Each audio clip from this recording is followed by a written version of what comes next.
Hey guys, I'm Meredith and welcome back to my channel. So the end of the year is right around the corner and I am so excited to say goodbye to the year 2020 and ring in a new year. I won't be going out this year obviously because of the pandemic, but I wanted to make something still very fun and also comfortable to wear to ring in the new year at home. So my goal today is I'm going to be making hopefully a wrap / robe type dress so that it's nice and comfy out of these really fun sparkly fabrics. So that's what we're going to be working on today. I have never used fabric like this with sequins on it before, so I'm a little bit intimidated by that, but I already prepped by watching a tutorial on how to work with sequin fabrics, so I will link that for y'all in the description below, but that was super helpful. So that will be my very first step, is getting all this fabric prepped so we can get the fabric ready to sew. All right, so as you can see here, to get everything started, I have my sequin fabric laid out all in one piece here. Now, normally when you get fabric from the fabric store, it will be folded in half when it's cut, and normally that's how you'll cut out the pattern pieces as well. But because this is sequined, you do have to lay it all out in one layer to cut everything. So I have just my first front piece here. This is one of the front panels and this is one of these sleeves right here. So when I cut these out and then I go to pin them again, I'll have to take this piece and flip it because it needs to be a mirror image of this to have two matching front pieces that will be correct. This so I can just cut another one out of. So I'm just gonna go through carefully and cut these out individually. It's just gonna be a time-consuming process and I will need to be careful not to lose too many of these sequins. But luckily for me, this fabric, these sequins do move pretty easily, so I can kind of move them out of my way as I cut. But that is the plan. I'm gonna just keep cutting these out and then I will get back with y'all once they are all cut out. Because these sequins are so tough, I am not using my normal fabric shears that I typically use when I'm cutting fabric. I'm using an old backup pair of shears that I wouldn't be as sad to ruin. And I was surprised how easy the fabric was to cut. I expected it to be much harder than it was. I did choose to pin my pattern pieces directly to the fabric, but the video I watched to prepare recommended laying out the pattern pieces and tracing them onto the back side of the fabric. This technique worked out just fine for me, but you may want to trace your pattern pieces if the sequins are more densely packed. The trickiest part to cut out was the back piece because it was supposed to be cut on the fold, but this fabric is best suited being cut in one layer. So I started out by cutting out one half and then carefully flipping over the pattern piece to cut out the other half.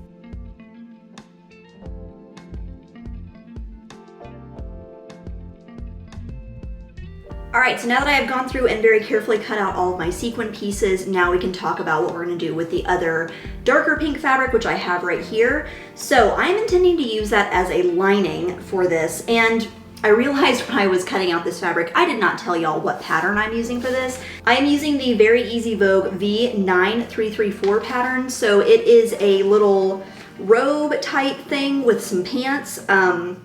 The picture, you definitely would not be able to interpret it into this, but I needed just some sort of robe pattern. So that is what I had on hand and that is what I'll be using. And I'll link that in the description for y'all below so you can get that same one if you want, or if you just want to see what it looks like to pick out something similar, I'll have that for y'all. But that is the pattern that I am using. And then I am making pretty significant changes to it. So this isn't supposed to be lined. I'm choosing to line it because the sequin fabric, it is attached to a mesh and it's mostly not see-through. If the light hits me in a particular way, it will be completely see-through. So I do want to line it. So for my very first step, this is already gonna be changing the order of how I'm gonna be doing this. It's gonna be different than the directions within the pattern.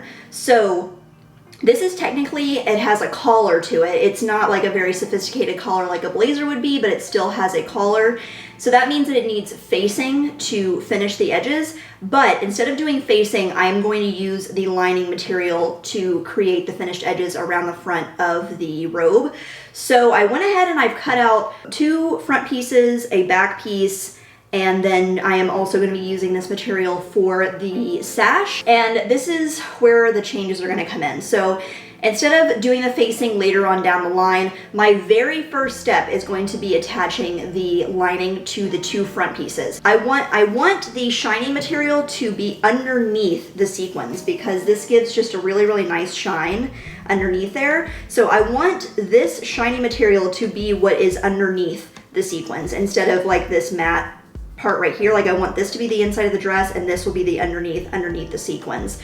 So I need to attach those together right along the front and then flip that, and that will finish the edges of the front of the jacket. And then I don't have to worry about doing facing later on, but that's going to finish the edges of the front and it will line the front pieces. And then I can start putting everything together like normal. So I wanted to let y'all know that I am changing that simply because I'm adding a lining to this, but then most of the other steps should be very, very similar. If I make any other changes as I go, I will let you know. So I am about to start sewing, but I want to let y'all know I have a heavy duty machine. So what that means is it's strong enough to handle things like these sequins or sewing through leather. So if you have just a regular sewing machine, be very, very careful when you're sewing this type of material with the plastic sequins on it. If you're using a regular size needle, it will more than likely break your needle. So you definitely want to get a more heavy duty needle. If you have a heavy duty machine, great. If not, just take it nice and slow, be very gentle, and have some extra needles on hand just in case they break. So I feel like it's gonna be a little bit easier for me to sew this because I already have a heavy duty machine. Just keep that in mind if you're sewing it with a regular one. So I'm gonna go ahead and start pinning together those front two pieces and I'll have y'all join me. Okay, so I have one of my front pieces laid out. Now this piece right here is what will become the collar, and then I have this piece that is just the exact same piece cut out of my lining fabric, and I want this shiny part to be what comes underneath here. So I'm gonna take this and lay the wrong side to the right side of this fabric. And I did cut the sequin layer a little bit longer. This isn't meant to be a dress, it's meant to be like a jacket, and it's on the longer side, like when you're looking at the picture on the pattern, but it's not gonna be long enough to be a dress. So I did add 3 inches to the sequin layer, but I kept the lining layer the same length that the pattern calls for. So I am simply going to pin this on right here and then sew this all the way from the top of the collar all the way down to the bottom of the front piece. And then when I flip this shiny part will be underneath the sequins, and it will just give it another layer of sparkliness and a little bit more contrast. And then my next step after that is going to be joining the two pieces together here at the neck. That is what the pattern calls for to be the first step, is joining them here. But I have to do this first so that this piece can be lined before I put it together with the other piece, and then I can move on. If I don't do this now, I'm gonna miss my chance to line the front piece. So if this is what you wanna do, if you wanna put lining in, this would be the time to do it, and then you can move on and go through the pattern just like you normally would and follow the exact instructions the way that they go. So I'm gonna pin this and sew it, and then I'm gonna move on to the next piece, and we'll keep going from there. All right, so as you can see, I have followed the instructions in the pattern, and I actually have the body of the robe put together. And my little technique for lining everything did work out super, super well. So I wasn't 100% sure if that was going to work out, but I think I did absolutely make the right choice by sewing that on first. Now both the front pieces and the back pieces are completely lined, and all the edges on the front are finished. I might do a top stitch around the front opening. I'm debating that, but I might do that just so this lays a little bit more smoothly, but I'll make the decision toward the end whether or not I'm going to do that. Right now I'm happy with the way that it looks, so I'm going to leave it the way that it is. And since this was the very first time I have ever sewn with this kind of sequined material, I will say that it wasn't necessarily difficult. So I was very, very intimidated to use this because I was just really scared that my machine was either not going to be able to handle it, or it was going to be super hard to work with, but it really wasn't bad. You definitely need a heavy duty needle or something thicker than what comes normally on there, because if you have a normal gauge needle, it's absolutely going to break. I'm just telling you that right now. So you definitely want to get a thicker needle for working with this, but it sews very, very easily. Not bad at all. But now that that is done, the only thing we have left as far as like the actual construction of this garment would be the sleeves. So the sleeve pattern, it's just a traditional regular sleeve. That's how the pattern is made, but my plan is to cinch in the wrists so they're a little bit more billowy. So the pattern piece itself did taper down to the wrist, but I cut them completely straight. So I still put in that little bell curve at the top of the sleeve, and then I cut straight down just to give me a little bit more volume here. So I think that when you cinch it at the wrist, it looks really nice if it's really, really billowy. So that is what I have done for the actual pattern pieces themselves. And then we have to actually put in elastic to cinch that. Now I am gonna have to add in some fabric at the bottom of the wrists, because if I were to just fold over the sequin fabric and use that as my channel for my elastic, these sequins will absolutely eat up my skin. So I went and I cut out 2 little strips of the same fabric that we're using for the lining and for the belt, and this is just that 4-way stretch pink shiny material. and I cut out a little 1.5 inch strip. This will get sewn onto the bottom of the sleeve, so I just cut this the same length that the bottom of the sleeve is.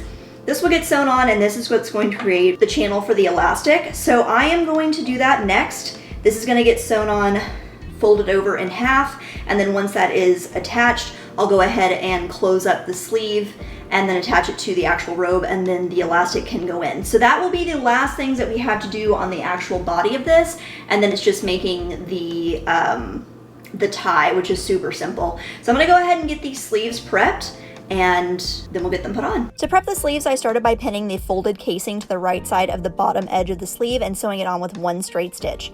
After the casing is on, you can close the sleeve like normal, just make sure you leave an opening for your elastic. After the sleeve has been closed, you can use a large safety pin to insert the elastic into the casing, and then once the elastic is in, you can attach the sleeve just like normal. To create your tie, take your strip of fabric and fold it in half with the right sides together and sew along the edge, leaving an opening in the middle to flip it right side out. Once it has been flipped, go ahead and close up that opening and your tie is done.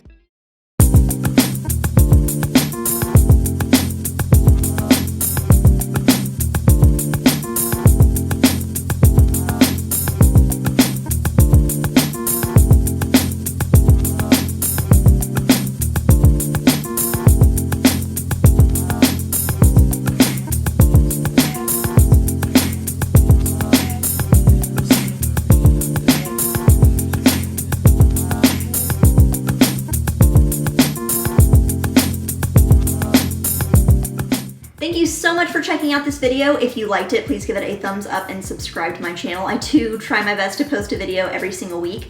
You can also find me on Instagram. My handle is So Far From Ordinary, just like my channel. So I hope to see you there, and I hope to see you on the next video. Bye.